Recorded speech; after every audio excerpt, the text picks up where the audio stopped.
আসসালামু আলাইকুম, welcome to my channel. আমি বিডি ব্লগার লাকি। আজকে আপনাদের সামনে এমন একটি নিউজ নিয়ে আসব যা কখনোই ভাবতে পারিনি।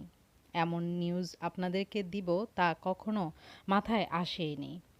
নিউজটি ইতিমধ্যে নিশ্চয়ই অনেকে জেনেই গিয়েছেন। নিউজটি হচ্ছে এমসি কলেজের। গতকাল রাত্রে একজন স্বামীর সামনে একজন স্ত্রীকে গণধর্ষণ করেছেন। আর এই নিউজটি আমি নিয়ে আসার কারণ হচ্ছে আমিও এমসি কলেজেরই একজন ছাত্রী ছিলাম। আর এটি আমার জন্য খুবই লজ্জাজনক একটি ব্যাপার। শুধু আমার জন্য নয়, যারা আপনারা এমসি কলেজে পড়েছেন তাদের সবার জন্যই এটি একটা নেক্কার আর খুবই লজ্জাজনক একটি ব্যাপার।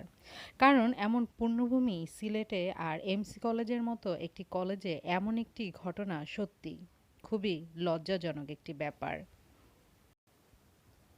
এমসি কলেজ দীর্ঘদিন থেকে বন্ধ, যার কারণে ছাত্রাবাস বন্ধ থাকার সুযোগে গতকাল সন্ধ্যার পর এমসি কলেজ যে রাতের অন্ধকারে কিছু বখাটে একজন মেয়ে এবং তার স্বামীকে ছিনতাই, নির্যাতন এবং ধর্ষণের মতো ঘৃণ্য অপকর্ম করে।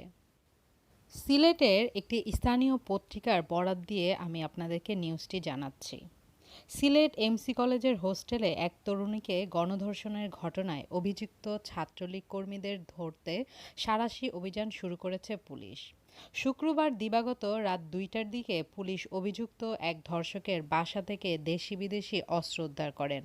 তবে এই রিপোর্ট পর্যন্ত অভিযুক্ত কাউকেই গ্রেফতার করতে পারেনি পুলিশ। অভিযানে একটি বিদেশি পিস্তল, ৪টি রামদা, ২টি লোহার পাইপ উদ্ধার করা হয়। এসব বিষয়ে নিশ্চিত করেছেন শাহপরান থানার ওসি আব্দুল কাইয়াম। তিনি বলেন, আমরা রাতে এমসি কলেজের হোস্টেলে অভিযান পরিচালনা করে সাইফুর রহমানের রুম থেকে অভিযান পরিচালনা করে একটি পাইপগান, ৪টি রামদা, একটি চাকু সহ বিভিন্ন জিনিস আটক করি। তাদের বিরুদ্ধে অস্ত্র মামলা প্রক্রিয়াধীন। স্থানীয়রা জানান, শুক্রবার দিন ধর্ষিত তরুণী তার স্বামীকে নিয়ে সিলেটের এমসি কলেজে ঘুরতে আসেন।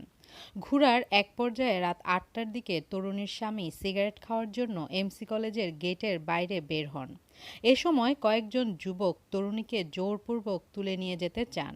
এতে তরুণীর স্বামী প্রতিবাদ করলে তাকে মারধর শুরু করেন ছাত্রলীগের কর্মীরা।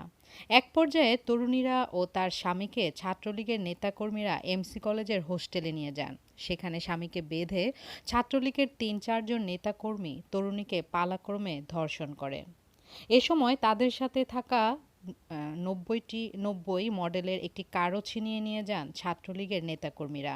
পরে খবর পেয়ে পুলিশ এসে কারটি তাদের জিম্মায় নেয় এবং এই তরুণীকে Sylhet MC Osmani medical college হাসপাতালে ওসিসি সেন্টারে প্রেরণ করা হয়।